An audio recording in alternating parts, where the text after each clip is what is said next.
Vous êtes sur le point de découvrir quelque chose d'incroyable. Vous pensez connaître Arima, mais je vais vous révéler des informations qui vont tout changer. On dit que le programme Arima au Québec va fermer ses portes. Est-ce vraiment le cas? Ou est-ce que tout le monde se trompe complètement? Restez bien jusqu'à la fin de cette vidéo, parce que ce que je vais vous partager pourrait bouleverser vos projets d'immigration. Si vous voulez être parmi les premiers à savoir ce qui se passe vraiment et comment ça pourrait affecter vos démarches, abonnez-vous dès maintenant et activez la cloche de notification pour ne manquer aucune de nos prochaines vidéos. Et pour aujourd'hui, la question est simple. Vrai ou faux? Pensez-vous que le Québec pourrait vraiment fermer complètement son programme Arima? Répondez dans les commentaires et je vous donnerai la réponse à la fin de la vidéo. Maintenant, passons aux faits. Depuis quelques semaines, des rumeurs circulent partout. Des forums, des groupes Facebook, des vidéos YouTube, tout le monde semble croire qu'Arima, le programme phare du Québec pour la sélection des travailleurs qualifiés, serait sur le point de fermer. Alors, mythe ou réalité? Spoiler alerte, Arima ne ferme pas ses portes, mais ce n'est pas pour autant que tout va rester pareil. Les règles changent, et pas qu'un peu. Petite anecdote, l'année dernière, un ami à moi a failli rater sa chance à cause de ces fameuses rumeurs. Il s'est précipité pour soumettre son dossier, croyant que c'était « maintenant ou jamais ». Eh bien, il a appris à ses dépens que ce genre de panique est souvent infondé. Moralité, toujours vérifier les informations à la source. Bon à savoir, même si Arima ne ferme pas, les quotas d'invitation, eux, vont être strictement contrôlés. Un pays ne pourra plus représenter plus de 25% des invitations pour chaque cycle de sélection. Ce qui veut dire que si vous venez d'un pays comme le Cameroun ou la France, vous avez intérêt à vous préparer dès maintenant, car la concurrence sera rude. Le Québec veut diversifier ses profils d'immigrants, et cette règle risque d'avoir un impact important sur ceux qui espéraient une invitation rapide.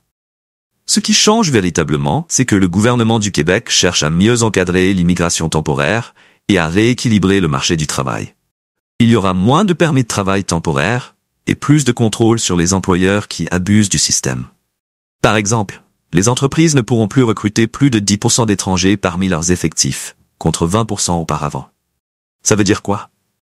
Si vous comptiez sur un emploi temporaire pour immigrer, ce sera beaucoup plus compliqué. Alors, est-ce que c'est la fin du rêve québécois? Pas tout à fait.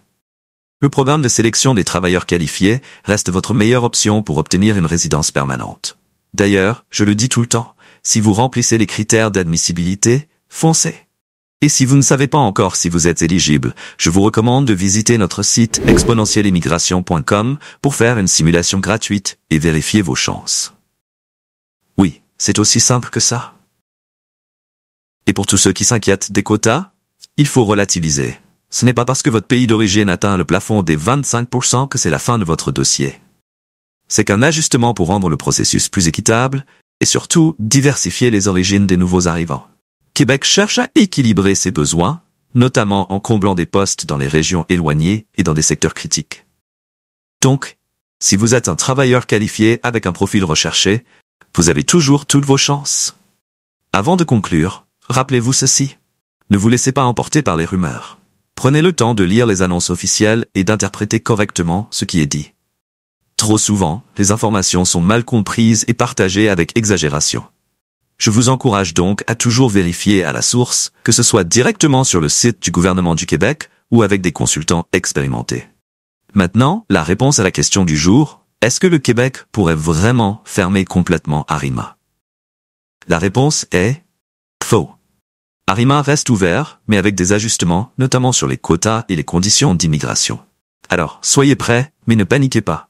Je vous remercie d'avoir regardé cette vidéo jusqu'au bout. Si vous avez apprécié, n'oubliez pas de liker, de vous abonner à la chaîne et de partager cette vidéo avec tous ceux qui pourraient être concernés par ces changements. Les liens sont dans la description pour ceux qui veulent en savoir plus.